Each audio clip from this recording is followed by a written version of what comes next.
Boa noite, tudo bem com vocês? Chegamos ao quinto dia do nosso treinamento com o POCUS, Point of Care Ultrasound. E aí, estão cansados, estão animados, estão gostando? Comentem aqui embaixo o que vocês estão achando até agora, mandem suas dúvidas e deem o like da aprovação. Hoje a gente vai ter uma aula muito legal também com o professor Lucas sobre protocolo Rush, avaliação hemodinâmica, coisa chique, coisa muito chique de ultrassom. Espero que vocês gostem dessa aula, também disponibilizada hoje para vocês. E aguentem firme, que agora falta pouco para o bônus, para o treinamento completo, para surpresas e para o curso maravilhoso que vocês vão ter acesso disponível logo para se inscrever.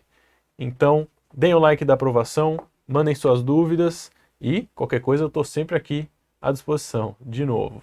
Vamos lá para a aula, vamos que está muito boa.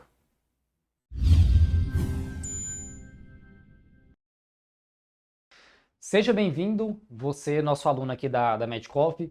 Seja bem-vindo aí a mais uma aula do nosso curso de ultrassom. Espero que vocês estejam gostando bastante das nossas aulas, que vocês já tenham aprendido bastante coisa aí com a gente.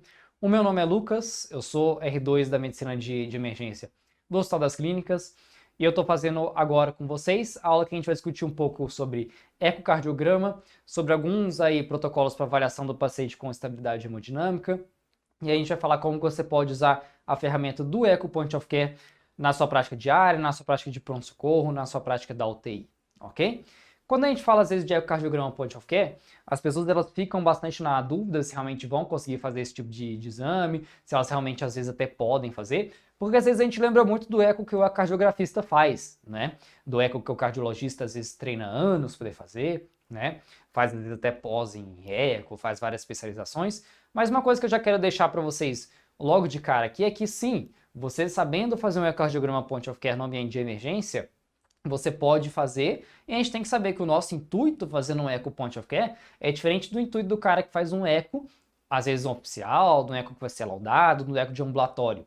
A gente, quando a gente está falando de um exame Point of Care, a gente sempre tem uma pergunta específica que a gente pega o nosso ultrassom e vai lá poder tentar responder essa pergunta, ok? Então é diferente às vezes do cara que vai dar um laudo completo de ultrassom. Às vezes quando a gente está falando do eco Point of Care, a gente está procurando coisas aí que são diferentes, a gente está procurando responder uma pergunta específica ao invés de dar um laudo definitivo de ultrassom.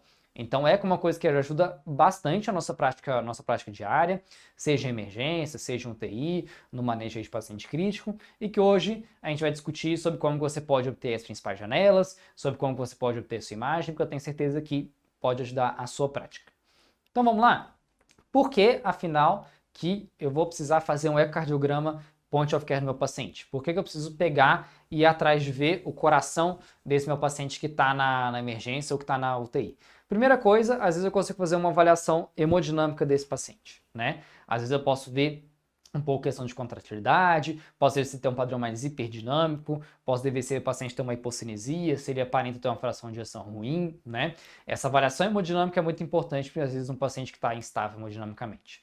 E quando eu estou falando de instável, eu estou falando também que a gente pode fazer, às vezes, um diferencial de um choque. Deixa eu achar aqui. Diferenciais de choque hemodinâmico, ok? Então, às vezes, chega aquele cara que você não sabe bem se ele tem um choque cardiogênico, que você não sabe se você pode dar muito fluido, que você, às vezes, tem um pouco de dúvida se é um choque distributivo, se o cara pode estar tamponado, ele pode ajudar você a fazer o diferencial de qual que é a causa da instabilidade hemodinâmica do seu paciente. E isso a gente sabe que vai guiar muitas condutas, pode ajudar você até às vezes a salvar um cara, ok?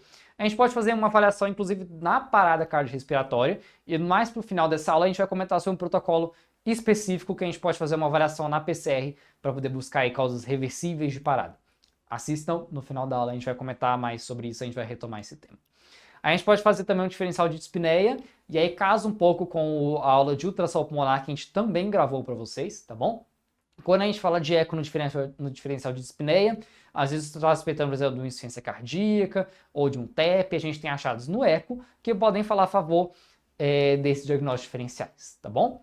A gente pode usar para poder guiar alguns procedimentos, tá bom? Pode guiar, por exemplo, uma pericardiocentese, você pode usar o eco, às vezes, para confirmar o posicionamento de um catéter venoso central, poder guiar a passagem de um marca-passo. Então, o eco também tem essa função, às vezes, de guiar alguns procedimentos que a gente faz no ambiente da emergência.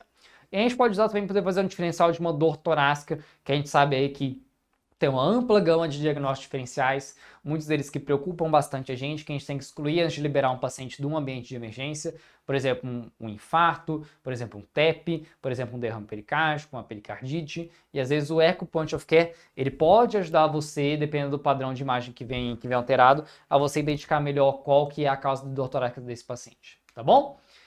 E quais são as principais janelas que a gente vai usar para poder fazer o Echo Point of Care? Porque igual eu comentei com vocês, a nossa ideia no Echo Point of Care não é fazer um eco oficial, onde às vezes eles usam várias janelas, não. Aqui a gente tem algumas principais janelas, são 4 elas que a gente vai usar para poder fazer a nossa avaliação aí à beira do leito. A gente vai usar paraesternal longo, paraesternal curto, o apical 4 câmaras e a janela subchifoide. Com essas janelas, você sabendo fazer elas de uma maneira adequada, você já vai conseguir fazer muitos diagnósticos diferenciais e usar para aquelas finalidades que a gente comentou aqui no começo da nossa aula, tá bom? E uma coisa que eu recomendo muito para vocês, para você poder não chegar no seu plantão, às vezes você vai chegar num local que vai ter um aparelho de ultrassom, você vai olhar para ele e você pode achar que ele é algo de outro mundo, né? Você pode achar que ele é algo de outro planeta. Os ultrassons, no geral, eles podem ter, às vezes, uma interface diferente, às vezes, quando você olha para a tela deles, mas, no geral, as funções deles são funções parecidas, a funcionalidade deles claro, alguns vão ter resolução de imagens diferentes, mas as principais funções que você tem que saber mexer, você tem que saber qual o exame que você quer fazer para poder identificar onde estão essas funções no seu aparelho e saber como ajustar para poder fazer o exame que você quer, tá bom? Então, começando a nossa aula, qual probe que você vai escolher poder fazer a sua avaliação do ecocardiograma? A gente sabe que o probe setorial, que é aquele quadradinho, que muitas pessoas já chamam de probe do ecocardiograma, é o probe de escolha que a gente tem para poder fazer a avaliação cardíaca, tá bom? Ele é um probe que, nas características dele, ele tem uma frequência baixa de onda, e você, nosso aluno, já deve saber que, se ele tem uma frequência baixa de onda, ele consegue visualizar estruturas mais profundas, ao passo de que, às vezes, um probe com uma frequência mais alta só vai ver estruturas mais superficiais, né? Então, para a gente fazer um eco, a gente vai precisar de um probe que tenha uma profundidade melhor aí para poder avaliar o nosso coração, tá bom? E o probe setorial, ele tem o tamanho aí que é adequado para o seu espaço intercostal, tá bom? Se você pegar, por exemplo, um probe curvilíneo, que a gente usa na avaliação, por exemplo, do FAST, uma avaliação pulmonar, você pode até conseguir obter uma imagem cardíaca, mas aí você pode ter muita sombra acústica na frente e tudo. Então, o probe setorial já foi feito ali do tamanho certinho para você poder colocar no espaço intercostal e você ter menos artefatos quando você for visualizar um coração, tá bom? E antes da gente começar a falar sobre as nossas principais imagens, sobre as nossas principais janelas do eco, o que eu gostaria só de reforçar para vocês é, a gente já teve uma aula aqui no nosso curso falando sobre ProbeMark, sobre o nosso referencial na tela, que é essa bolinha que a gente tem aqui para cima, né? Isso no eco vai ser muito importante, tá? Quando a gente está fazendo a nossa avaliação. Por quê? Quando a gente está fazendo a nossa avaliação do eco, se a gente mudar o nosso referencial, se a gente mudar a nossa posição do ProbeMark, o nosso referencial na tela do ultrassom, você pode mudar a orientação onde cada uma das câmaras cardíacas está, tá bom? Isso pode dificultar um pouco a sua avaliação, ao seu diagnóstico diferencial. Então é muito importante você saber para onde você vai apontar seu ProbeMark, para onde você vai deixar o seu referencial na tela, porque isso vai ser fundamental para você poder conseguir identificar a imagem adequadamente e saber reconhecer cada estrutura do coração, tá bom? Então, é importante você ajustar para você poder garantir a anatomia correta do seu exame, e posicionamento errado vai alterar a ordem das estruturas, pode atrapalhar o seu diagnóstico diferencial. E o referencial que eu vou usar para vocês nesse curso que a gente vai falar, nessa minha aula, a gente vai colocar o nosso referencial na tela à direita, tá bom? Igual tá nessa foto que eu coloquei para vocês. Se vocês mudarem o referencial da tela de vocês, por exemplo, mudar o seu referencial para a esquerda da tela, mudar para baixo, isso vai mudar para onde você tem que apontar o seu ProbeMark, tá bom? Então, quando a gente for discutir hoje as nossas imagens do ultrassom, todos os jeitos de obter as imagens que eu vou mostrar para vocês é considerando que o nosso referencial do ultrassom está apontado para a direita da tela, tá bom? Então agora a ideia da nossa aula vai ser, a gente vai passar aí sobre as principais janelas, tá bom? As principais janelas aí do eco que a gente comentou no começo da aula. No final eu vou mostrar alguns protocolos específicos de avaliação hemodinâmica para vocês, tá? E a ideia desse curso é mostrar para vocês como vocês podem obter cada uma das janelas e o que você pode avaliar em cada uma delas, tá bom? Primeira janela que a gente costuma, às vezes, avaliar primeiro é o nosso parasternal eixo longo, tá bom? Que basicamente ele faz um corte do coração parecido com esse corte que tem aí no desenho para vocês. Então ele vai pegar o coração e cortar, às vezes, do ápice até ali perto do átrio esquerdo, e você vai conseguir visualizar um corte como está desenhado aí, que a gente vai mostrar uma imagem para vocês. Onde que a gente vai obter a imagem do eixo parasternal eixo longo? Você vai, o que é escrito de livro, você vai do segundo até o quarto espaço intercostal, em região paraesternal à esquerda, e o seu probe mark estará apontado para o ombro direito do paciente, tá bom? Lembrando sempre que o nosso referencial, a gente está usando o nosso referencial do ultrassom posicionado à direita da tela, tá bom? Lembre-se disso. Então, considerando esse nosso referencial, o nosso probe mark vai estar apontado aí para o ombro direito do paciente, ok? E para que você pode usar o eixo parasternal eixo longo? Por que eu falei para você que geralmente ele é um dos primeiros, aí, uma das primeiras janelas que a gente obtém? Ele é uma boa janela para você poder avaliar aí a função do ventrículo esquerdo, tá? Como a gente vai mostrar na foto, você consegue ver aí, avaliar bem o seu ventrículo esquerdo, é uma das câmeras que fica mais em evidência aí na sua imagem. Você consegue avaliar também a saída da aorta, tá? E por que você pode querer avaliar a saída da aorta? Se você tiver, por exemplo, uma dissecção aguda de aorta que seja Stanford A, que acometa até a sua aorta ascendente, você pode até eventualmente conseguir visualizar o flapping da aorta aí no seu ultrassom, tá bom? Você pode até conseguir ver ele quando você está aí no seu eixo parasternal eixo longo. E você consegue também, por essas janelas, visualizar um derrame pleural, diferenciais de um derrame pericárdico, tá bom? A hora que a gente for ver na imagem, eu vou mostrar para vocês como vocês podem aí fazer um pouco dessa diferenciação, tá bom? Às vezes, dificuldades para poder você conseguir encontrar essa imagem. É descrito no livro que a gente consegue obter do segundo ao quarto espaço intercostal, região parasternal esquerda, como a gente já comentou. Mas, no livro, as coisas costumam ser muito mais fáceis do que na vida real, né? Você pode, às vezes, ter uma dificuldade de poder encontrar a sua imagem, e é o que você pode fazer, o que eu deixo de dicas para você.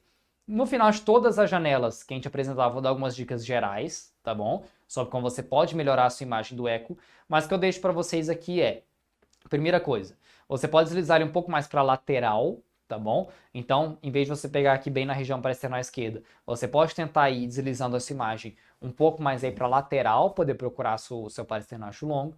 E assim deixar o paciente em decúbito lateral esquerdo, vai aproximar mais o coração da parede torácica e você vai conseguir obter essa imagem com maior facilidade, tá bom? Então, eu vou mostrar para vocês agora uma imagem de um parasternal eixo longo e a gente vai ir estrutura por estrutura, descrevendo o que vocês podem visualizar dentro dessa janela, tá bom? Primeira coisa que eu falei para vocês que aparece mais em evidência vai ser aqui o nosso ventrículo esquerdo, tá bom? Ele vai ser a principal estrutura que vai aparecer para você nessa janela. Você consegue avaliar ele nessa posição quando a gente tem um parasternal eixo longo. Então vai ser a maior câmara, vai ser a câmara onde você vai conseguir visualizar as paredes mais espessadas em volta dela, e aí as outras estruturas fica fácil da gente poder avaliar. Acima do ventrículo esquerdo, a gente tem o ventrículo direito, a gente tem a nossa saída da aorta, a gente tem o nosso átrio esquerdo, a válvula mitral, que vai ficar aí entre o átrio esquerdo e o seu ventrículo esquerdo, e a gente tem o septo interventricular. Então, a principal descrição, a melhor imagem, às vezes, vocês podem obter de um eixo parasternal eixo longo, é exatamente essa imagem. A gente vai ter o ventrículo esquerdo, aí como a principal câmara, a maior câmara que vai aparecer para você nessa imagem, e aí ao lado direito do seu ventrículo esquerdo, você vai ter as três outras câmaras. Você vai ter o ventrículo direito, que vai estar mais acima, você vai ter a sua saída da aorta e você vai ter o seu átrio esquerdo, tá bom? É descrito que no seu eixo parasternal eixo longo, essas três câmaras que ficam à direita do ventrículo esquerdo, elas têm que estar numa proporção aí de 1 para 1 para 1. Então, o tamanho do ventrículo direito vai ser parecido com o tamanho da saída da aorta, que vai ser parecido com o tamanho do seu átrio esquerdo, tá bom? Eventualmente, se você tiver aí o aumento de alguma dessas estruturas, você pode identificar pelo seu eixo parasternal eixo longo, tá bom? Mas quando a gente está falando, por exemplo, de uma sobrecarga de ventrículo direito, a gente vai ver que a gente tem outras janelas que são melhores para você poder avaliar esse achado, tá bom? Então, parasternal eixo longo, você tem o ventrículo esquerdo como aí a sua principal câmara, à direita você vai ter três câmaras, o ventrículo direito que vai estar mais superior, a região aí da saída da aorta e a região do átrio esquerdo, tá bom? Válvula mitral, coloquei aqui para vocês por quê? Às vezes, quando a gente está avaliando um parasternal eixo longo, a gente pode usar o movimento da válvula mitral para poder avaliar um pouco da contratilidade do ventrículo esquerdo, tá bom? Poder inferir um pouco sobre como é a fração de ejeção desse ventrículo esquerdo, tá? A gente não usa isso para poder calcular de maneira alguma a nossa fração de ejeção, mas a gente sabe que o movimento da válvula mitral pode falar a favor aí de alguma disfunção ventricular esquerda. Por quê? Pensa que um ventrículo esquerdo que ele contrai mal, ele fica ainda com muito sangue dentro dele durante o período de diástole. Então, se ele fica com muito sangue dentro do período de diástole, quando você tiver a sua sístole do átrio esquerdo e for tentar jogar sangue para dentro do ventrículo esquerdo, vai ser muito mais difícil do que se o ventrículo esquerdo estivesse menos cheio de sangue. Então, a gente sabe que a nossa válvula mitral ela vai abrir menos, tá bom? Então, o movimento de abertura da válvula mitral é um dos parâmetros aí indiretos que permite a gente avaliar como é que está a nossa função do ventrículo esquerdo. A válvula mitral, quando ela abre, ela chega, quase encosta lá no septo interventricular. Eu percebo que a válvula mitral ela abre bem, ela quase encosta no septo. Ok, então pode ser que a sua válvula mitral está conseguindo abrir bem, provavelmente você tem um ventrículo esquerdo que está com uma fração de ejeção boa, adequada, que permite que a válvula abra bem, porque tem bastante espaço para receber o sangue. Agora não, a minha válvula mitral, ela mal abre. Pode ser um dos parâmetros aí que você tem uma fração de ejeção ruim, tá bom? Algumas das coisas que podem falsear um pouco dessa avaliação que eu falei para vocês da válvula mitral é se você tiver, por exemplo, uma doença que seja própria da válvula mitral. Então, se você for um paciente sabidamente já tiver aí, por exemplo, uma estenose mitral, você já vai esperar que esse movimento da válvula possa estar alterado, tá bom? Nessa janela, outras coisas são interessantes para você poder avaliar a sua função do ventrículo esquerdo. Além desse movimento da mitral, é você avaliar mesmo os movimentos das paredes ventriculares. Vocês estão vendo ali que a gente tem a região do septo e a gente tem a região aí da parede livre do ventrículo esquerdo, que está um pouco mais aqui abaixo na tela, onde estou apontando. A gente consegue ver que todas essas paredes, elas se espessam, elas se contraem, todas elas se aproximam do centro. Isso é uma coisa que vai falar a favor desse ventrículo esquerdo não ter algum grau de disfunção. A passo que, não. Eu estou avaliando as paredes ventriculares, elas não se aproximam do centro adequadamente, é uma contratilidade ruim com relação a outros exames que eu já vi. Isso pode falar a favor de uma disfunção ventricular aí para você, tá bom? Então, algumas imagens que eu trago aqui de parasternal eixo longo para vocês. Vocês conseguem avaliar primeiro essa imagem. A gente tem ventrículo esquerdo e aí ao lado direito do ventrículo esquerdo aquelas três câmaras. Ventrículo direito mais acima, saída da aorta e o nosso átrio esquerdo, tá bom? Reparem no movimento da mitral, em como que as paredes elas conseguem espessar. Tentem comparar esse exame que eu coloquei para vocês com agora esse outro exame de agora. Reparem como que a válvula mitral, às vezes, ela mal abre, né? Ela não chega perto do septo, a gente vê que as paredes elas espessam menos do que do outro ventrículo esquerdo do exame anterior que eu coloquei para vocês. Então esse já pode ser aí um parâmetro de que esse paciente desse último exame tem algum grau de disfunção aí ventricular esquerda importante, tá bom? Essas são os principais achados aí que a gente consegue no nosso parasternal eixo longo. Vamos falar agora de parasternal eixo curto. Como você pode obter aí o nosso eixo parasternal eixo curto? O parasternal eixo curto ele vai fazer um corte nessa direção que eu desenho e coloco para vocês. Ele vai cortar o coração aí meio de forma transversal. Você vai obter essa imagem basicamente na mesma posição do parasternal eixo longo, tá? Então ali é o segundo a quarto espaço intercostal em região parasternal à esquerda. O que vai mudar é que você vai virar o seu probe mark 90 graus. Então, se no seu parasternal eixo longo a gente tinha um probe mark que apontava para o ombro direito, no parasternal eixo curto a gente vai ter um probe mark que aponta para o ombro esquerdo, ok? Então a gente vai virar em 90 graus e a gente vai conseguir visualizar essa outra janela, esse outro corte do nosso ecocardiograma, tá bom? O parasternal eixo curto, ele é uma boa janela para você poder avaliar algumas disfunções aí focais do ventrículo esquerdo. Isso eu estou falando mais, às vezes, para uma pessoa que já tem um pouco mais de experiência em eco, que já está acostumado aí a ver outros parâmetros de imagem, tá bom? Por quê? Quando a gente está visualizando o eixo parasternal eixo curto, a gente está vendo o nosso ventrículo esquerdo aí de maneira circular, né? A gente está dando uma olhada nele desse jeito. Então você consegue ver aí de maneira circular todas as paredes aí do seu ventrículo esquerdo, né? Você está conseguindo olhar para todas elas, a contratilidade delas de maneira simultânea.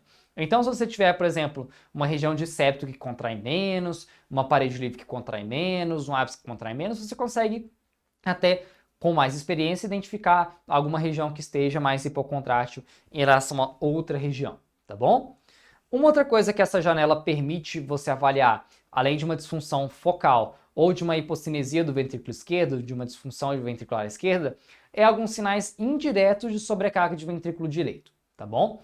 Essa janela também, o paresternal curto, também não é a melhor janela que a gente tem para poder avaliar o ventrículo direito, tá? A gente ainda vai falar um pouco melhor sobre o ventrículo direito quando a gente falar de apical, quando a gente falar de subestifoide, mas você consegue avaliar alguns sinais de sobrecarga de ventrículo direito por meio dessa janela, como eu vou explicar para vocês daqui a pouco.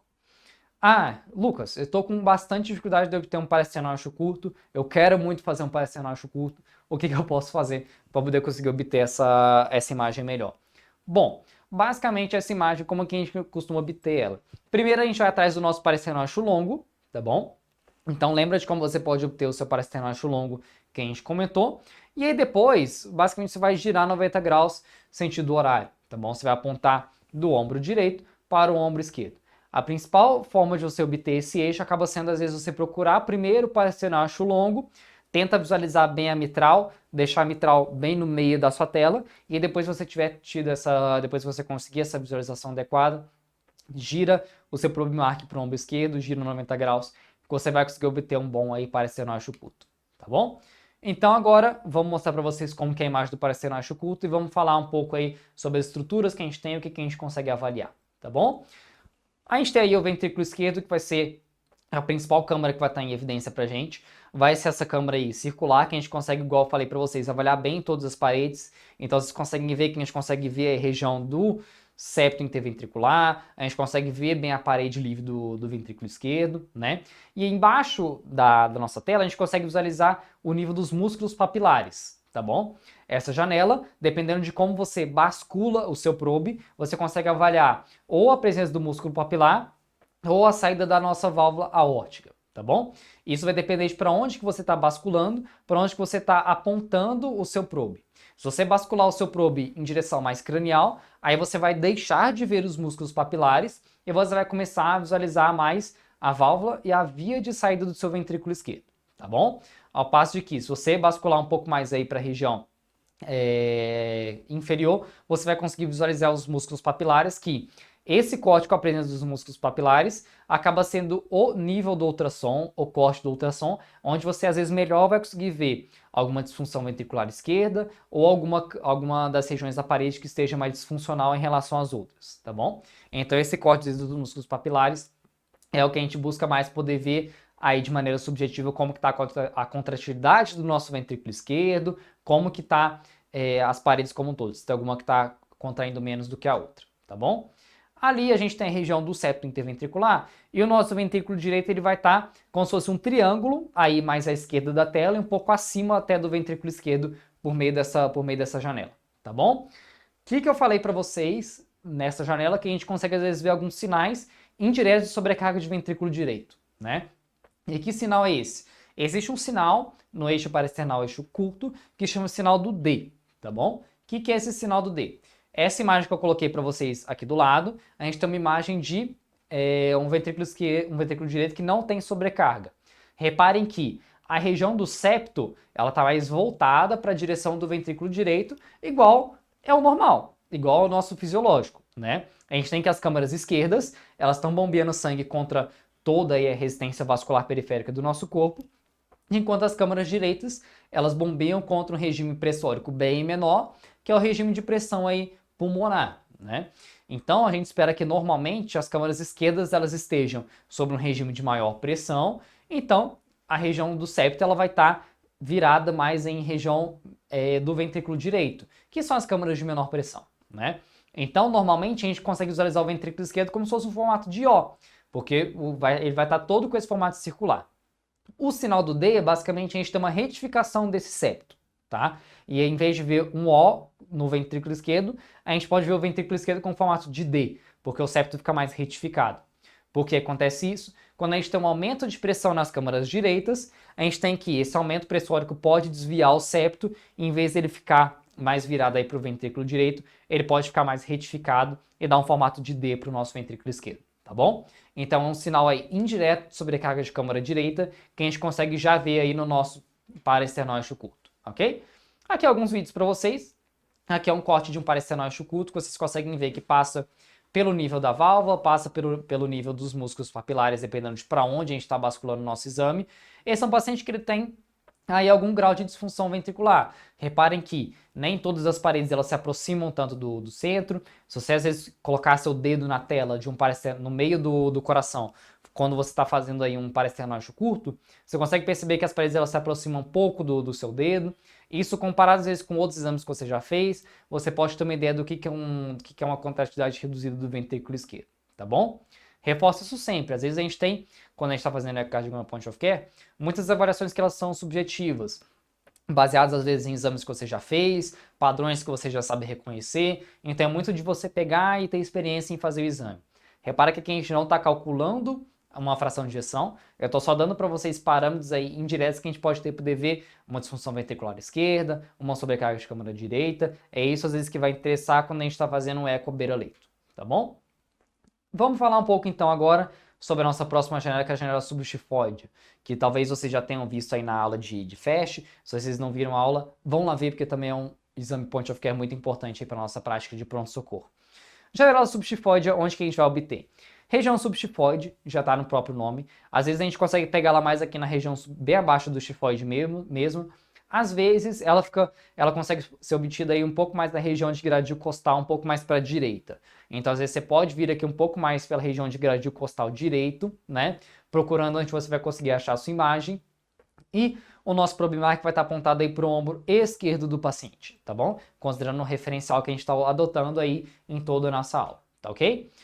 A janela subxifoide, ela é uma janela que permite que você avalie aí você consegue ver simultaneamente 4 câmaras, né? Você consegue ver aí o seu átrio direito, ventrículo direito, átrio esquerdo, ventrículo esquerdo. Então, essas janelas subxifoide, apical, que você consegue ver as 4 câmaras, você consegue avaliar bem o seu ventrículo direito. Você consegue ver se ele está aumentado em relação ao ventrículo esquerdo, você consegue ver como está a contratividade dele. Diferente, às vezes, de um paresternóstico curto, de um paresternóstico longo, que o ventrículo direito, até a gente pode ter alguns sinais indiretos, mas ele não está tão em evidência quanto nessas outras janelas, né? A janela subxifoide também é uma janela que você consegue avaliar bem por ela a presença de um derrame pericárdico, tá bom? Igual vocês vão ver na aula de FAST, é a janela que a gente usa para poder pesquisar um hemopericárdio, poder pesquisar um tamponamento. A gente consegue visualizar bem o derrame pericárdico justamente naquela região que é de transição do fígado com as câmaras direitas, que a gente vai mostrar para vocês aí nas nossas próximas imagens. E a janela padronizada aí para o FAST, e uma das janelas que geralmente quem está começando a fazer ultrassom pode ter mais facilidade em obter, tá bom? Coisas que podem dificultar você a obter essa imagem. Se o paciente às vezes tem um estômago que está muito distendido, ele está com o estômago muito cheio, essa região do estômago pode entrar um pouco na frente do seu exame, ali na região subxifoide, na região de gradil costal direito que eu comentei, e pode dificultar um pouco a sua visualização aí da janela subxifoide. O que a gente recomenda para você poder obter essa janela se você tiver alguma dificuldade? Geralmente, se você botar o probe direto na região subxifoide, você pode ter um pouco de dificuldade. Então, tenta começar um pouco mais distal, ali perto da altura da cicatriz umbilical, um pouco mais ali para a direita, um pouco em região de flanco direito, e a partir daí você vai se aproximando do gradil costal direito, se aproximando da região subxifoide, com a ideia de você usar o fígado como uma janela acústica para você poder ver o coração, tá bom? Pensa que o fígado ele é um órgão aí parenquimatoso, um meio sólido que vai conseguir transmitir bem o som do seu ultrassom, então você pode usar aí o fígado para poder, como uma janela acústica, para poder visualizar o seu eco, tá bom? Então, a dica que a gente dá aí, se você colocar lá direto na região subxifoide, não está conseguindo ver, tenta ir um pouco mais distal, vai na altura da cicatriz umbilical, tenta ir aproximando depois da região subxifoide, que você pode obter uma janela com mais facilidade, tá bom? Passando então aí pelas estruturas que a gente vai ver por essa janela. A gente tem o ventrículo esquerdo, vai aparecer na região mais inferior à direita da tela, o ventrículo direito vai estar na região mais superior da sua tela, e ao lado esquerdo do ventrículo direito, a gente vai ter o nosso átrio direito, né? E abaixo do átrio direito, a gente já vai conseguir visualizar o nosso átrio esquerdo, tá bom? E uma estrutura que está bem acima, mais ali perto da região da pele, pouco abaixo aí da pele do subcutâneo, vai ser a presença do fígado. Então vocês conseguem ver, vindo aí de cima para baixo da nossa imagem, a gente tem pele, depois a gente vai conseguir visualizar o parênquima hepático. Abaixo do parênquima hepático vai chegar a região do saco pericárdio, onde você vai conseguir visualizar as câmaras direitas, tá bom? E abaixo das câmaras direitas a gente vai visualizar as câmaras esquerdas, tá? Por que a gente comentou que essa região é uma das janelas principais aí para você poder visualizar um derrame pericárdico, justamente que você consegue ver essa região de transição entre o fígado e o ventrículo direito, o átrio direito, que é onde geralmente o nosso líquido de derrame vai acumular mais, tá bom? Claro que em todas as outras janelas que você fizer, por exemplo, um parecenacho longo, um parecenacho curto, um apical, você também pode às vezes conseguir visualizar um derrame nessas janelas. Mas aqui às vezes no nosso substifoide a gente consegue visualizar com um pouco mais de facilidade, que a gente já sabe mais onde que a gente vai esperar que um derrame ele se acumule, tá bom? Algumas imagens aqui para vocês. Essa é a imagem de um paciente com tamponamento cardíaco, tá? Reparem que ali na região superior da tela onde a gente tem as câmeras direitas, vocês conseguem ver uma região anecóica, que é um líquido no saco pericárdico, e a gente consegue ver que as câmaras direitas, tanto o ventrículo quanto o átrio, na diástole eles não relaxam, eles não conseguem encher de sangue, né? Esse achado de você ter aí um colabamento diastólico das câmaras direitas são achados aí bem específicos para um tamponamento cardíaco e que vão fazer aí você guiar e tomar a sua conduta, tá bom? Reforço, às vezes o diagnóstico de tamponamento é um diagnóstico clínico, né? A gente, às vezes, pela clínica já tem que suspeitar que o paciente tem um tamponamento. Quando a gente faz um ultrassom, às vezes um paciente que está instável, que a gente não sabe bem o motivo, você já consegue identificar a presença desse tamponamento e até com o próprio ultrassom você já vai conseguir guiar aí a sua pericardocentese, tá bom? Então, quando a gente tem aí uma dificuldade na diástole, seja do átrio direito ou do ventrículo direito, a gente já pensa que esse paciente tem aí algum grau de tamponamento, que ele tem aí sim uma dificuldade de um choque que seja justificável aí pela dificuldade de enchimento de câmaras direitas, tá bom?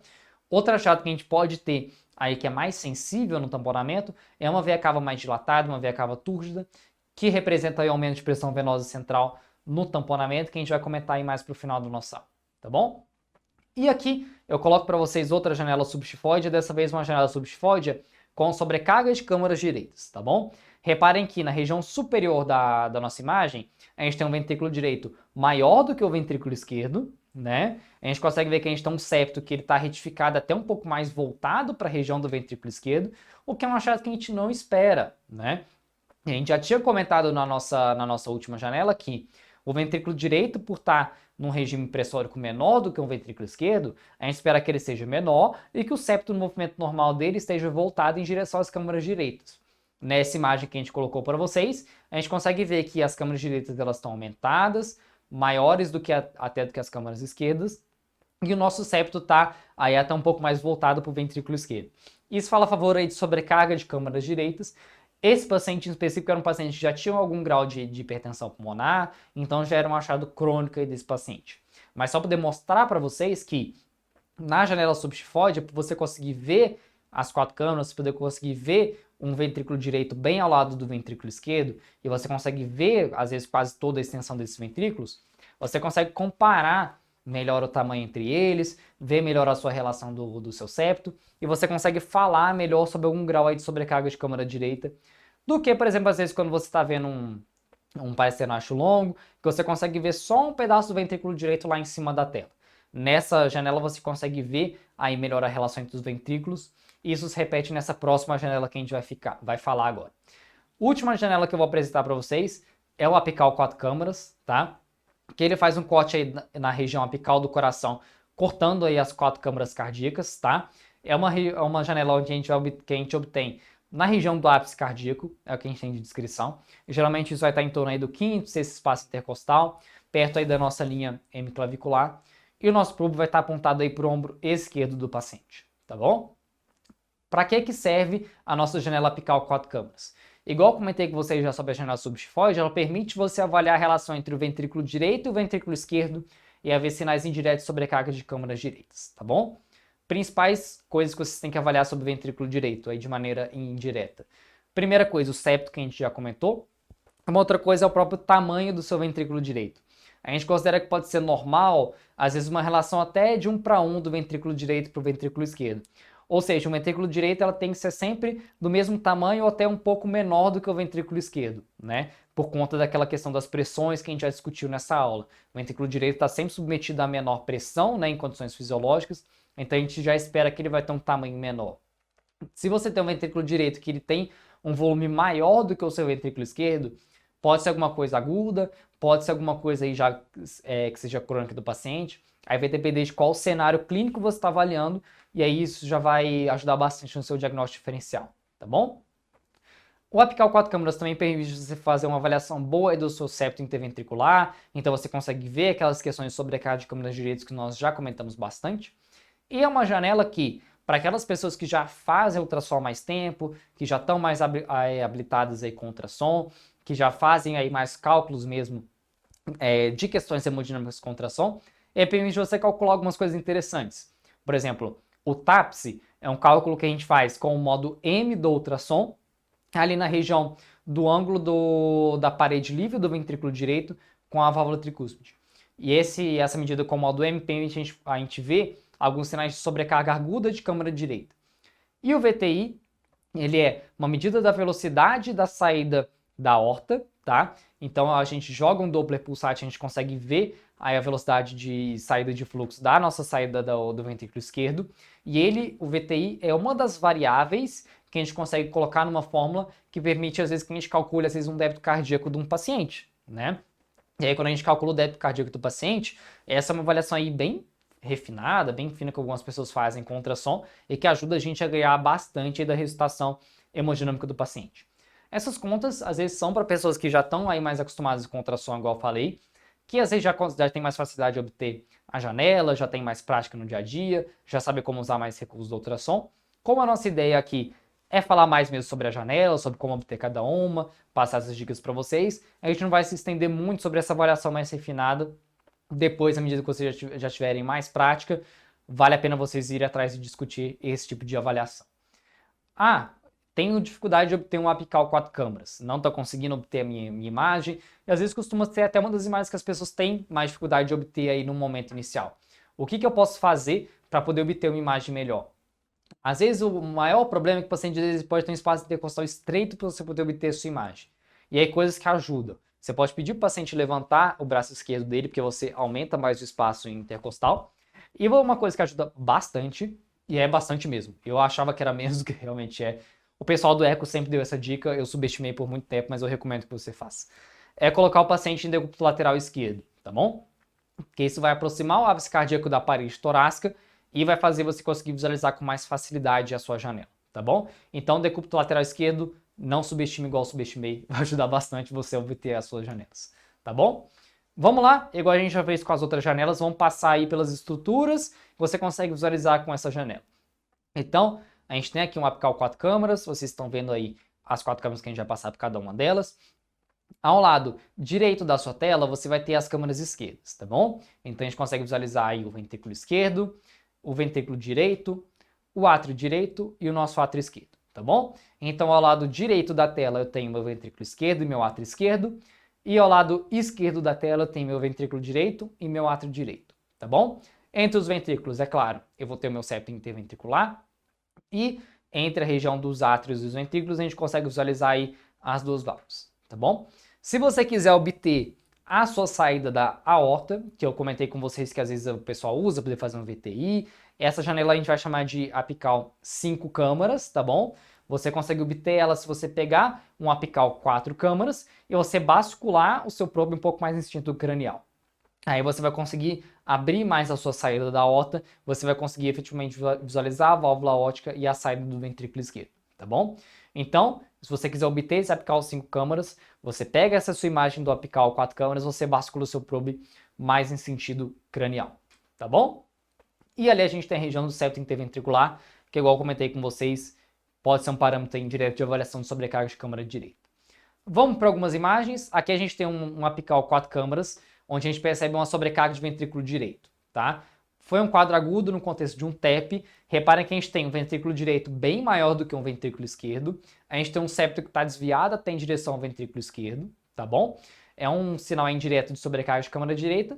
E nesse paciente ele tinha uma clínica compatível com TEP. Foi também feita uma pesquisa de TVP que veio positiva. Esse paciente estava instável e foi manejado como TEP, que é um dos usos do ultrassom que a gente tem no nosso dia a dia. Uma coisa, só um detalhe sobre esse apical 4 câmaras, não ficou um apical 4 câmaras tão legal assim, né? Um apical 4 câmaras, que é um exame bom, a gente tem que tentar deixar o nosso septo bem no meio da imagem, igual essa próxima imagem que eu vou mostrar para vocês. Essa sim tá com o septo interventricular bem bonito no meio da imagem. E de alterado nessa imagem, a gente consegue ver que acima do ventrículo direito, a gente tem aquele líquido anecoico, essa precisa de um derrame pericárdico. Mas repare, é um derrame que não está causando um tamponamento. Por quê? Na diástole, tanto do átrio direito quanto do ventrículo direito, eu consigo ver que elas enchem bem, então a gente não tem nenhuma restrição ao enchimento diastólico dessas câmaras. A gente consegue visualizar ali um derrame, mas esse paciente não está tendo um tamponamento, como por exemplo aquele paciente que a gente mostrou para vocês no vídeo anterior da nossa janela subxifoide, tá bom? Então esse é um exemplo aí de um derrame pericárdico na nossa janela apical, tá bom? Que a gente consegue ver que ele vai se acumular mais ali na região próxima das câmaras direitas, que geralmente vai ser a região mais sensível, onde o líquido vai se acumular primeiro. Claro que isso depende muito do decúbito do paciente. Para ele poder se acumular nessa região, a gente tem que ter um paciente que vai estar ou sentado ou em decúbito dorsal, ou deitado na maca. Como a maioria dos pacientes a gente vai acabar avaliando nesse contexto, é a região onde vocês mais frequentemente podem encontrar um derrame pericárdico, tá bom? É isso, a gente passou aí pelas nossas janelas, né, nossas 4 janelas então, do ecocardiograma, que já vão ajudar bastante você aí na sua prática diária, tá bom?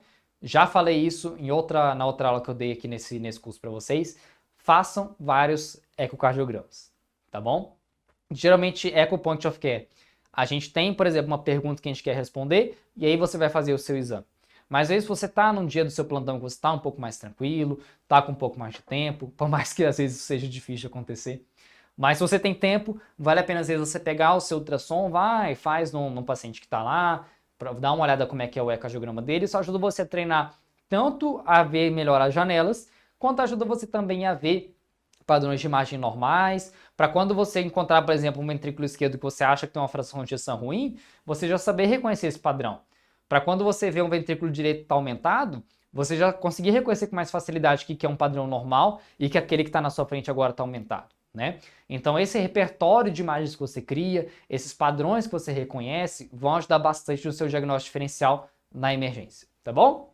Algumas dicas que eu dou aqui para vocês, que são as dicas que vão valer para todas as janelas que a gente passou até agora, tá bom? Dicas de ouro para você poder conseguir obter aí a sua janela. Primeira dica de todas, use bastante gel, tá bom? Às vezes o paciente, quando ele chega na sala de emergência, ele sai sujo de tanta ultrassom que você faz nele. Então, use bastante gel, porque sem o meio de contato adequado, essas janelas do eco você pode não conseguir visualizar bem, tá bom? Para você poder pegar, por exemplo, um subxifoide legal, um apical 4 câmaras legal, você tem que conseguir visualizar toda a sua extensão do ventrículo direito, do ventrículo esquerdo, para você poder ver a relação entre essas câmaras. Então, se você tiver um meio de contato que está ruim, você não vai conseguir ver bem. Então, use bastante gel. Outra coisa, aplique às vezes um pouco de pressão. Às vezes o paciente pode sentir um pouco de incômodo, você vai, pede desculpa para ele e tudo, explica direitinho como é que é o exame. Porque, por exemplo, alguns exames você precisa bascular um pouco mais, fazer um pouco mais de pressão para você poder conseguir visualizar um pouco melhor, tá bom? E outra coisa que ajuda sempre, que eu já falei que eu subestimei aqui nessa aula para vocês, que eu me arrependo de ter subestimado, porque é uma coisa que ajuda muito, eu sei, espero que você faça aí direto quando você for fazer seu exame, é você posicionar o seu paciente em decúbito lateral esquerdo, tá bom? Isso aproxima melhor o coração da região do ápice cardíaco da parede torácica, pode facilitar a sua visualização, assim como pedir para ele poder levantar o braço para você poder conseguir abrir um pouco mais o gradil costal dele, tá bom? São as dicas que eu dou aí para você que está começando, que às vezes tem um pouco de dificuldade de obter a janela do eco. A gente sabe que é um exame que precisa aí de um pouco mais de prática para poder fazer. Recomendo que você siga essas dicas para obter suas janelas com mais facilidade, tá bom? Agora, aí dessa parte aqui para frente da aula, a gente já comentou um pouco aí sobre as nossas janelas do ultrassom. A gente vai comentar um pouco sobre avaliação hemodinâmica e alguns protocolos de avaliação de choque que a gente tem que usam o ecocardiograma, tá bom? E como que você pode usar esse ultrassom no seu dia a dia, tá bom? Uma coisa que todo mundo às vezes já discutiu, já ouviu falar, é sobre a avaliação que a gente faz da veia cava inferior.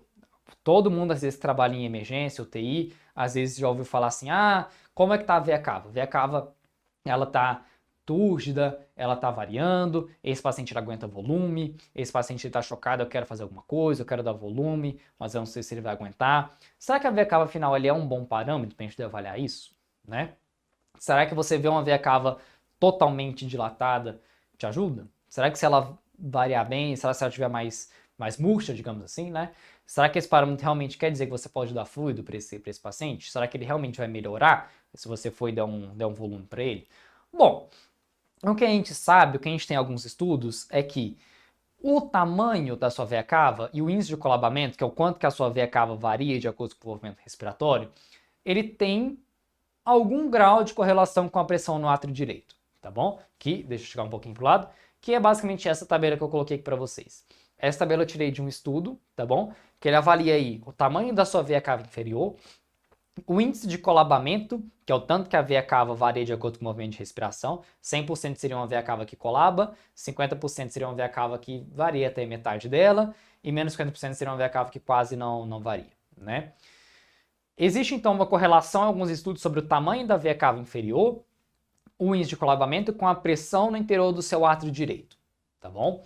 Isso é uma coisa que foi descrita em alguns estudos, ainda falta um grau bom de evidência para a gente poder falar sobre isso, né? A gente não pode tratar isso como uma verdade absoluta, porque foi algo que ainda não foi bem demonstrado, ainda a gente não tem bem padronizado, por mais que alguns estudos eles tragam isso para a gente, tá bom? A gente pode pensar então que a nossa veia cava tem algum grau de correlação com a nossa pressão no átrio direito, que tem algum grau de correlação com a nossa pressão venosa central, tá bom? Mas isso não quer dizer que o paciente vai ser um paciente que ele é responsivo a volume, tá bom? Então você vê que você tem um paciente que tem uma veia cava ali que varia bastante, que tem uma veia cava que tem um tamanho menor. Isso não quer dizer que o seu paciente que está instável na sua frente ele vai responder bem a volume, tá bom? Por uma questão muito simples. A gente sabe que para um paciente hemodinamicamente instável, muitas coisas interferem, tá?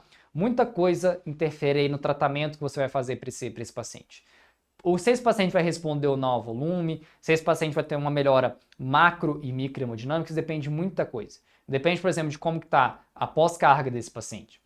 Esse coração está bombeando contra quê? Esse paciente está com uma pós-carga muito aumentada, esse coração está aguentando bombear contra essa pós-carga? Ou então, não, esse paciente está com choque distributivo, ele está com uma pós-carga baixa. Poxa, será que se eu der só o volume, essa pós-carga vai conseguir sustentar a perfusão periférica do meu paciente? A nossa responsividade também, o nosso manejo de choque depende muito da contratilidade cardíaca que esse paciente vai apresentar, né? Então, como é que é a contratilidade do coração? Será que o paciente está com um débito cardíaco bom? Será que ele está com um débito cardíaco baixo? Se ele está com um débito cardíaco baixo, putz, será que esse paciente ele precisa de volume? Será que ele está com um débito cardíaco baixo porque ele está com volume baixo? Ou será que ele está com um débito cardíaco baixo porque ele está com a contratilidade baixa? Outra pergunta, né? Outra análise que só você avaliar a sua veia cava não vai dar para você, tá bom? E depende também aí da nossa oferta tecidual de O2, que é o último parâmetro que eu coloquei ali para vocês, que aí vai depender desses vários fatores que eu coloquei aí para vocês, tá bom? Então, quando a gente fala de avaliação de veia cava inferior, ele não indica se seu paciente vai responder a volume, porque acaba sendo você saber a pressão venosa central do paciente é só uma variável no meio de uma coisa que é uma ciência muito grande, no meio de um manejo que a gente tem dificuldade até hoje, que às vezes é o manejo do paciente estar instável hemodinamicamente, né? Uma coisa que eu já ouvi falar, que eu gosto de pensar muito quando a gente está fazendo a avaliação da veia cava, é que antigamente a gente fazia manejo, por exemplo, de paciente séptico guiado pela nossa pressão venosa central, né? Tinham todas aquelas metas, tudo, né? Tudo certinho, e com o tempo a gente viu que pressão venosa central às vezes não guiava tanto assim a nossa conduta. Tanto que hoje em dia você não vê vários catéteres de Swan-Ganz sendo passados por aí para poder medir a pressão venosa central dos pacientes, né? E hoje em dia as pessoas elas avaliam a veia cava e acham que isso vai dar uma resposta definitiva, sendo que a veia cava nada mais é do que uma avaliação da pressão venosa central. Então a gente basicamente está só avaliando coisas que a gente avaliava antigamente, só que de uma forma menos invasiva. E aí a gente já sabe que isso não tinha um grau bom de evidência, então não adianta a gente achar que só avaliar a veia cava, o quanto que ela está dilatada ou não, o quanto que ela varia ou não. Não adianta a gente achar que só isso vai dar uma resposta definitiva para a gente. Então tem muitas outras coisas para poder avaliar, né? E não dá para você poder tomar só como base a avaliação da veia cava. Às vezes a veia cava pode ajudar você no sentido de, por exemplo, você viu que o paciente ele tem uma uma pré-carga que ela tá, uma pressão venosa central que está bem alta, um paciente tem uma cava que ela é muito, não está em ventilação invasiva, já tem uma veia cava que é muito túrgida, que está variando pouco, esse paciente às vezes eu vou segurar um pouco mais no volume nele, ok, tudo bem, mas não adianta você segurar ou dar volume esperando que o paciente tenha uma resposta, confiando que ele vai ter uma resposta só com base na sua avaliação com a veia cava, ok? Vamos falar agora, já que a gente comentou um pouco sobre veia cava, vamos passar para outro assunto, que é o nosso protocolo RUSH, tá bom? Que ele é um dos protocolos que eu, particularmente, na minha prática de medicina divergente, acho um dos protocolos mais interessantes e que às vezes mais vai ajudar a gente na nossa prática aí diária, quando chega um paciente com uma instabilidade hemodinâmica para a gente poder ver. Às vezes, igual vocês vão ver, a gente pode não aplicar o protocolo como um todo, tá? Mas ele traz alguns conceitos de ultrassom na avaliação do paciente hemodinamicamente instável, que são conceitos bons que vão ajudar aí na sua prática diária, tá bom? O que é o nosso protocolo RUSH? Ele se chama Rapid Ultrasound Shock and Hypotension. Então, é basicamente um protocolo ultrassonográfico criado para você poder avaliar um paciente que ele tem um choque, uma hipotensão e uma disfunção hemodinâmica que você não tem uma etiologia conhecida, tá bom? Então, às vezes, esse paciente ele é frequente no ambiente de emergência. Chega um paciente às vezes que veio trazido por um SAMU, ou chega um paciente vindo por uma ambulância, ou um paciente foi trazido de casa, que você não sabe bem a história dele, mas ele é um paciente que ele tem sinais aí de hipoperfusão cerebral, tem uma PM um pouco baixa, chega com algum grau de má perfusão periférica, chegou ligúrico. Tudo isso eu estou falando o que para você? Estou te dando aí janelas de perfusão comprometidas. Então, o paciente, às vezes, que ele chega com um estado de choque, que ele chega com um estado de má perfusão periférica, e que você ainda não sabe o que aconteceu. E às vezes a gente sabe que a gente não tem todos os dados de história que a gente gostaria, né? E como que você pode usar a ultrassom para poder avaliar esse paciente e guiar suas condutas, é o que a gente vai discutir agora. Esse protocolo, ele coloca para você essa sequência que chama HiMAP, ok? Que vem do inglês. O H do High seria de Heart, o I de IVC, que é veia cava inferior, o M de Morrison, que é o espaço de Morrison ali na janela hepatorenal, que a gente vai discutir com vocês também aqui na aula de FAST, o A de aorta e o P de pulmonar. Então ele passa a avaliação, ele faz a avaliação do ultrassom nessa sequência, nesse HiMAP, para você poder lembrar tudo que você precisa avaliar no diagnóstico do paciente que chega instável, sem uma etiologia bem definida. Eu vou falar para vocês agora o que a gente avalia em cada um desses locais. O H, o Heart, o que a gente avalia no Heart? Muitas das coisas que a gente já discutiu nessa aula quando eu estava falando para vocês de eco, tá bom? Então você vai querer ver a contratividade do ventrículo esquerdo, você vai procurar sinais de sobrecarga de ventrículo direito e você vai precisar de sinais de tamponamento. São as principais coisas que você vai avaliar quando você está pensando no coração desse paciente. Então você botou o seu ultrassom lá no coração. Você viu que o paciente tem uma contratividade muito ruim, às vezes parecida com aquela imagem do parasternal longo que eu mostrei para vocês no começo da aula. Então ele tem uma fração de ejeção que parece muito comprometida. Você já pode pensar, às vezes, vai ser um quadro mais cardiogênico. Isso já pode ajudar um pouco na droga vasoativa que você vai escolher para esse paciente. Ah, eu botei o ultrassom lá, eu vi que esse paciente ele tem um sinal, ele tem uma sobrecarga de ventrículo direito. Ele tem um ventre grande, ele tem um septo que está desviado. Poxa, eu posso pensar que isso está causando esse choque do meu paciente. Às vezes era apenas você precisar se o paciente ter uma TVP, por exemplo, com ultrassom compressivo de membros inferiores, e tentar documentar se esse paciente tem uma TVP, que vai ser outro dado que pode falar a favor de tromboembolismo pulmonar como causa aí da sobrecarga de câmara direita e da instabilidade, né? Ah, eu botei meu ultrassom lá e vi que esse paciente tem um tamponamento. Ele tem, então, igual a gente já discutiu, um defeito de enchimento durante a diástole das suas câmaras direitas. Ok, acho que isso é a causa do choque, vou intervir, vou fazer uma pericardiossintese, ou dependendo se for um contexto traumático, fazer uma traqueotomia, levar para um centro cirúrgico, tudo isso, né? Então o Heart, nesses vários sentidos, pode ajudar você a ver qual que é o seu diferencial para o seu choque hemodinâmico. Uma coisa importante que eu não falei, por exemplo, da contratividade do ventrículo esquerdo, às vezes você pode ver um ventrículo esquerdo que ele, não que ele contraia mal, mas às vezes pode ver um ventrículo esquerdo que ele contrai bem, e às vezes até que as paredes do ventrículo esquerdo, elas até encostam uma na outra, né? Isso algumas pessoas chamam de padrão de kissing walls, né? Que seriam paredes aí que se beijam, né? Uma forma bem romântica. Paredes que se encostam. Você pode pensar que esses pacientes às vezes têm um choque hipovolêmico, um choque distributivo. Além de você ver, você pode ter tanto cara que tem uma contratividade ruim, e isso falar, dependendo do quão ruim for, pode falar a favor de uma etiologia cardiogênica, como você pode também ter o cara que ele tem um padrão mais hiperdinâmico, com paredes que contraem bem, e que isso vai falar a favor de outros diagnósticos diferenciais para você, tá bom? Veia cava inferior. O que ela vai te ajudar? A gente falou tanto da veia cava inferior agora, que ela era um bom parâmetro da pressão venosa central, mas que ela não ajudava muito, não dava muito respaldo para a gente poder guiar as nossas medidas de ressuscitação volêmica. Como que ela pode ajudar? A veia cava ela vai ajudar a gente basicamente a diferenciar qual que é o tipo de choque que a gente tem, tá bom? Porque igual eu falei, a gente tem, ainda que não muito, mas algum grau de evidência de que corresponda à nossa pressão venosa central. Então, se o paciente ele tem uma veia cava que é túrgida, que tem uma variabilidade ruim, você vê que isso tem correlação com a pressão venosa central mais aumentada, você pode pensar que esse cara tem um choque ou obstrutivo ou cardiogênico, tá? Você vai ver mais por esse lado, você vai buscar seus diagnósticos diferenciais nesse contexto. Obstrutivo, será que esse cara fez um TEP? Será que esse cara fez um pneumotórax? Será que esse cara tá tamponado? Ou cardiogênico? Putz, na parte do heart, como é que tá o coração desse cara? Será que ele tem uma fração de ejeção que é visualmente muito ruim? Será que ele fez algum acometimento, por exemplo, de válvula? Você pode pensar nesse sentido, tá bom? Agora, quando você olha para a veia cava e ela tem uma variabilidade grande, é uma veia cava que não é túrgida, tem um diâmetro pequeno, esse cara provavelmente está mais pro lado ou de um choque hipovolêmico ou de um choque distributivo, né? Aí você pode ver, distributivo, pensar, por exemplo, num quadro séptico, esse cara chegou febril, esse cara tem alguma história de algum foco infeccioso aparente, vamos culturar, vamos dar antibiótico, vamos fazer um pouco de volume, já começar a vasopressor de forma mais precoce, que a gente sabe que hoje em dia está sendo cada vez mais indicado. Ou então não, esse paciente é o paciente que ele veio no contexto de uma desidratação, veio no contexto de trauma, no contexto de uma hemorragia digestiva alta, estou pensando no quadro hipovolêmico. Beleza, vamos guiar a ressuscitação desse cara.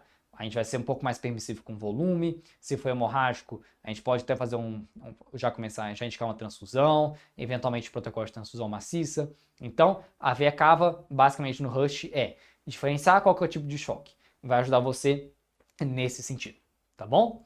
Morrison.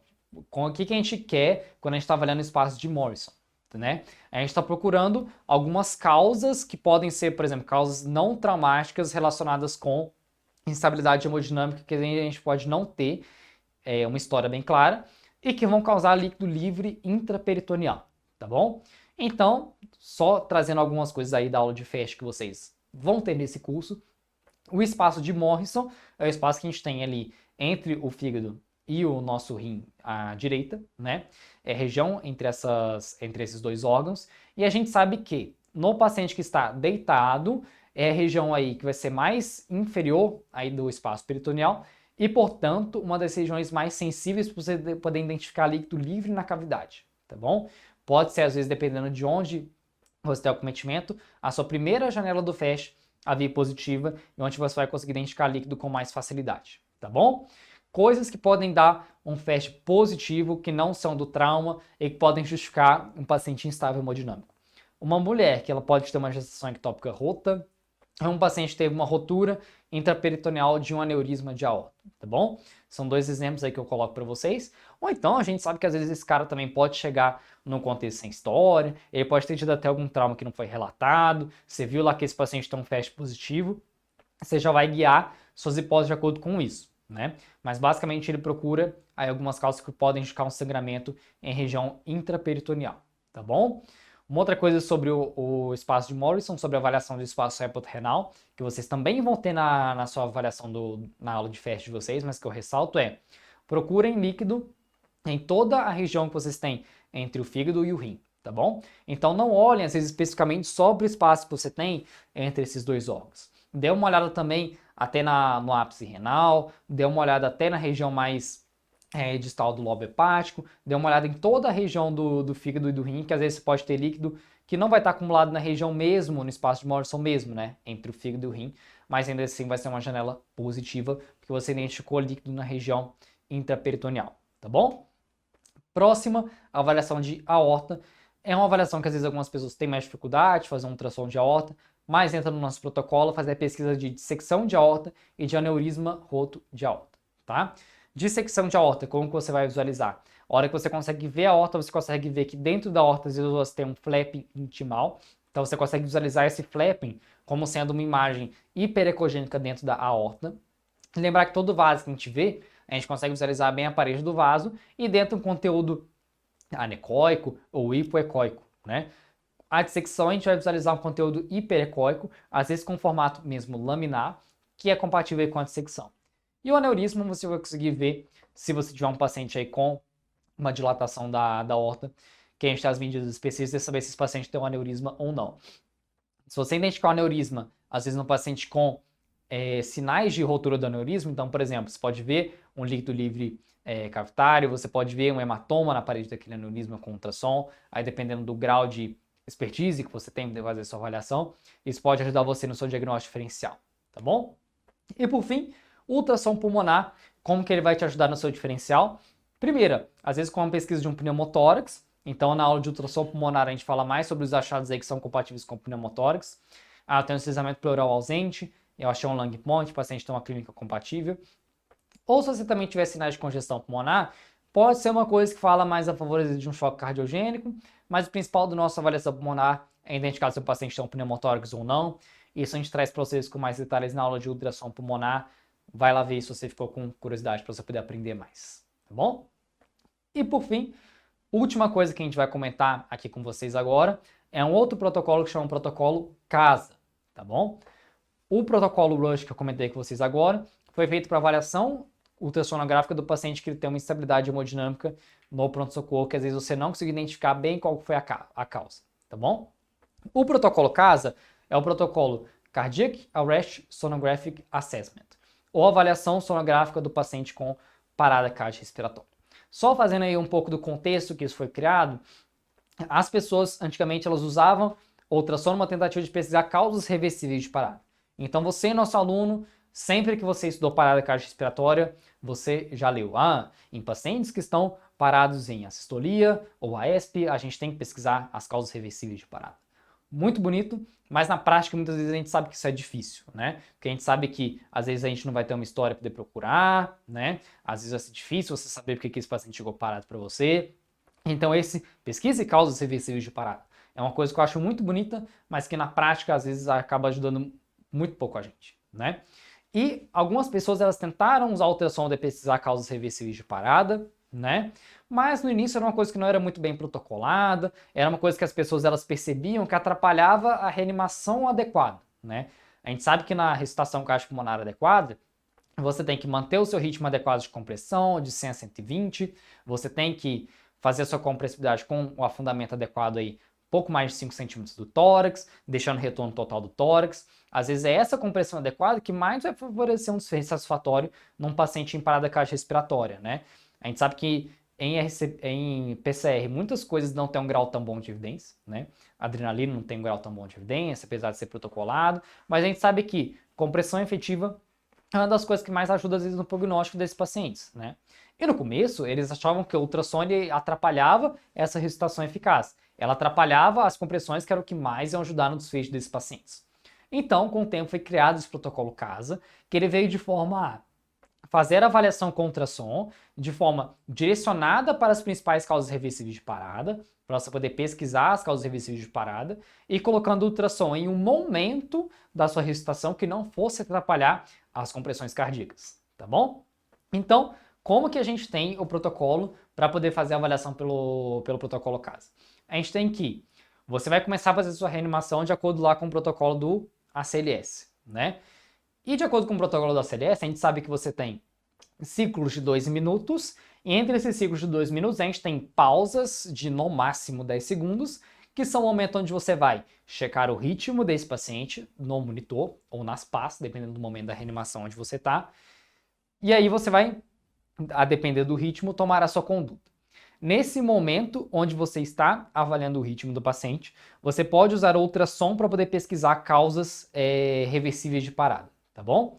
Então, como que é orientado a fazer o protocolo CASA? Enquanto as pessoas estão lá nos 2 minutos de compressão, de fazer as medicações, você tem uma pessoa que ela está designada especificamente para o ultrassom, e essa pessoa já pode tentar posicionar o ultrassom ali numa região substifoide, onde não vai atrapalhar, claro, as compressões, né? Você não vai tentar pegar, por exemplo, um paz external com a pessoa comprimindo o tórax. Então você vai ali na sua janela substifoide, tenta obter imagem, para a hora que você estiver lá nos 10 segundos, você já está com o seu probe posicionado. A hora que deu os 10 segundos de pausa para poder fazer a checagem de ritmo e tudo, você vai fazer sua avaliação com ultrassom e você vai olhar o que você está vendo, né? Você vai avaliar o que você está vendo. eu tenho um sinal de tamponamento, eu tenho algum sinal de TEP, eu tenho alguma contratividade cardíaca, né? O protocolo inicial coloca para primeiro você pesquisar tamponamento, depois, passados os outros 2 minutos de reanimação, deu 10 segundos de novo, você vai pesquisar sinais de TEP, e aí depois, voltou a ter os 2 minutos de massagem, 2 minutos de ACLS, você vai colocar o seu ultrassom de novo lá e ver se esse paciente tem alguma contratividade cardíaca, tá bom? Por que ele coloca nessa ordem? Isso vai ver de acordo com as causas mais prevalentes, né? De causas reversíveis de parada. Então ele fala para primeiro você pesquisar tamponamento, depois você colocar o ultrassom lá e pesquisar TEP, depois você colocar o ultrassom e pesquisar e ver se o paciente ainda tem algum grau de contratividade, porque isso eu vou falar para vocês mais para frente. Tem também um pouco a ver com o prognóstico de retorno desse paciente e desfecho neurológico, às vezes na alta desses pacientes, caso eles sobrevivam, né? Então, ele coloca nessa ordem para você poder pesquisar causas de acordo com a ordem de prevalência delas, né? Mas, por exemplo, no momento inicial que você já colocou o ultrassom lá, você pode deixar a sua imagem salva na tela, enquanto as pessoas voltam lá a comprimir tudo. Se você deixar a sua imagem salva, você pode reavaliar a sua imagem que está salva, ver se você tem sinal de tamponamento, ver se você tem sinal de TEP. Esse protocolo não é tão fechado quanto tem na tela, que foi o que eles colocaram nos protocolos iniciais, né? Você colocar primeiro para ver tamponamento, depois passou 2 minutos, você coloca de novo para pesquisar TEP. Você pode colocar, salvar a sua imagem e depois avaliar com mais calma, né? Enquanto tá lá sendo feitas as compressões, você sai, chama outra pessoa, avalia junto e tudo. Uma outra coisa que eles colocam no protocolo é, você pode pesquisar pneumotórax e avaliar um FAST também enquanto você está tendo as compressões, se for indicado, se o paciente tiver alguma clínica que realmente pareça, tá bom? Então você pode fazer a avaliação de pneumotórax e de FAST também nesse momento, tá bom? Você também pode usar o ultrassom para poder fazer essa sua avaliação, ok? Então, quando a gente está falando de pesquisar pneumotórax e FAST, isso ainda pode ser feito em algum momento aí durante as compressões cardíacas, né? É claro, se você for pesquisar um pneumotórax, você não vai colocar lá onde as pessoas estão comprimindo. Tenta um pouco mais para o lado e sempre lembre de você não deixar gel no tórax, porque isso pode afetar um pouco a eficácia da compressibilidade de quem está lá fazendo a sua reanimação. Tente achar a sua janela antes do final das compressões, então foi aquilo que eu comentei com vocês. Não espere chegar nos 10 segundos que você tem de tempo até a checagem de ritmo para você poder ir lá começar a procurar. Enquanto está tendo a compressão, você já pode ir lá no subchifoide, tentar ver mais ou menos onde que está, para a hora que der os 10 segundos, que for parar as compressões para checar de ritmo, você já ter posicionado e conseguir ver e conseguir salvar a sua imagem de maneira adequada, né? Você poder não perder tempo procurando a sua imagem naqueles 10 segundos que você tem, tá bom? Esse protocolo foi criado para avaliação de pacientes que eles chegam para você em assistolia ou atividade elétrica sem pulso. Para pacientes que chegam com ritmo chocável, é claro, a gente não vai usar esses 10 segundos para poder avaliar com ultrassom, a gente vai usar para poder aplicar mesmo choque que está de acordo com o ritmo, de acordo com o que foi indicado, tá bom? Então esse protocolo foi criado para pacientes em AESP e assistolia, tá bom? Última coisa que a gente avalia nesse protocolo é se o paciente ele tem algum grau de contratividade ou não, tá bom? Então você está lá vendo se esse paciente tem alguma contratividade do coração ou não. Se esse paciente não tem nenhum grau de contratividade e já passou bastante tempo aí de reanimação, às vezes a gente sabe que esses pacientes vêm do ambiente pré-hospitalar pra gente, às vezes já chega com alguns bons minutos aí de parada. Se você colocou seu ultrassom lá e você viu que o coração não tem nenhuma contratilidade, não tem nenhum grau de atividade ao ultrassom, esses pacientes eles têm de 0 a 0,5% de alta hospitalar. Então uma coisa que às vezes no dia a dia a gente tem um pouco de dificuldade, quando parar de reanimar, até quando que a gente vai fazer nossas manobras. Ultrassom nos trabalhos desse protocolo caso, eles viram que a ausência de contratilidade a partir de dado momento da reanimação tinha aí de 0 a 0,5% de alta hospitalar. Então talvez esses pacientes não vale a pena você insistir tanto em reanimá-los. E uma outra coisa que a gente tem aí de protocolos, mas que ainda não são coisas oficiais, são em pacientes em PCR que você vê que esses pacientes têm uma contratilidade cardíaca, que eles têm contratilidade cardíaca, a isso a gente chama de pseudo-AESP, tá bom? Então o que é pseudo-AESP? São pacientes que eles estão em PCR por uma atividade elétrica sem pulso, mas quando a gente vai ao ultrassom, a gente consegue ver que esse paciente tem contratilidade cardíaca, né? Então é pseudo-AESP por quê? É uma atividade elétrica sem pulso, mas na verdade é pseudo porque você tem algum grau de contratilidade cardíaca. Então, um pensamento que algumas pessoas têm, e a gente tem até alguns trabalhos publicados sobre isso, será que esses pacientes eles devem ser tratados com uma parada cardiorrespiratória, Ou será que esses pacientes devem ser tratados como um choque muito grave, a ponto de que eu não consigo obter, palpar um pulso central desse paciente? É alguma coisa que a gente ainda tem algum grau de evidência bem baixa na literatura, a gente tem trabalhos que são pequenos, mas tem alguns trabalhos que eles viram de você, nesses pacientes com pseudo-AESP, ao invés de você continuar as compressões, você fazer uso de drogas vasoativas em doses altas, principalmente vasopressina, tá bom? Fato é, esses pacientes têm algum grau de contratilidade, eles têm um prognóstico melhor do que pacientes que não têm contratilidade, e se a gente vai ter algum grau melhor, algum grau de evidência melhor do uso de droga vasoativa ou de continuar a receber para esses pacientes, provavelmente é uma resposta melhor que a gente vai ter ao longo dos próximos anos. Mas fato é, já tem algumas pessoas estudando se esses pacientes, na verdade, com contratilidade no ultrassom, que a gente está tratando como parada, na verdade eles têm algum choque que seja um choque muito profundo que deva ser realmente tratado e manejado como um choque, com uso de vasopressores, como quando indicado e tudo, ou se esse paciente realmente deve continuar a ser reanimado, como a gente faz atualmente com massagem cardíaca, seguindo lá o nosso protocolo do ACLS, tá bom? Então, pessoal, passamos aí hoje para a nossa aula de eco de avaliação ultrassonográfica, alguns protocolos aí para o paciente instável hemodinamicamente. Falamos sobre as principais janelas do eco e sobre os protocolos RUSH e protocolo CASA. E comentamos também um pouquinho aí sobre a avaliação da veia cava, que cada vez mais a gente escuta e debate sobre. Dessa aula de hoje, foquem bastante nessa parte de você conseguir obter uma boa janela cardíaca. A ideia principal foi discutir com vocês, às vezes que estão começando no ultrassom, tem curiosidade de começar no ultrassom, sobre como obter imagem, sobre o que você está vendo em cada imagem. Essa primeira avaliação, a primeira coisa que você tem que saber, antes da gente começar a discutir outras avaliações mais precisas com o eco, por exemplo, cálculo de débito cardíaco, que é coisa que em ambiente de terapia intensiva, de emergência, pode fazer muita diferença para a gente numa reanimação. Mas o principal para onde você tem que começar é criar sua expertise e suas técnicas de conseguir obter uma imagem melhor, tá bom? E os protocolos RUSH e CASA são muito interessantes aí na avaliação do paciente que chega instável hemodinamicamente, que chega numa parada, porque eles dão para você uma noção melhor, guiam melhor o seu diagnóstico, às vezes, em pacientes que chegam com pouca história, que são muitas vezes a nossa realidade do ambiente de pronto-socorro. Muito obrigado aí pela atenção de vocês, espero que vocês acompanhem as nossas próximas aulas do curso e que vocês possam aprender cada vez mais com a gente. Muito obrigado. E aí, pessoal, tudo bem? Gostaram da aula? Como vocês podem ver, as possibilidades do uso do ultrassom são infinitas, né? Isso aqui é só o começo, tem muita coisa crescendo, muita coisa aparecendo e a gente vai crescer, aprender juntos. Tô junto com vocês. Então não esqueçam do like, das dúvidas, mandar mensagem para mim se precisar e anota aí que amanhã, 8 horas da noite, é o último dia do treinamento. Então não perca, porque amanhã tem muita coisa interessante, muita coisa legal, muita novidade. Então anota aí no calendário, amanhã 8 horas da noite põe o despertador e manda tudo o que vocês precisarem, falem com a gente. Boa noite e até amanhã.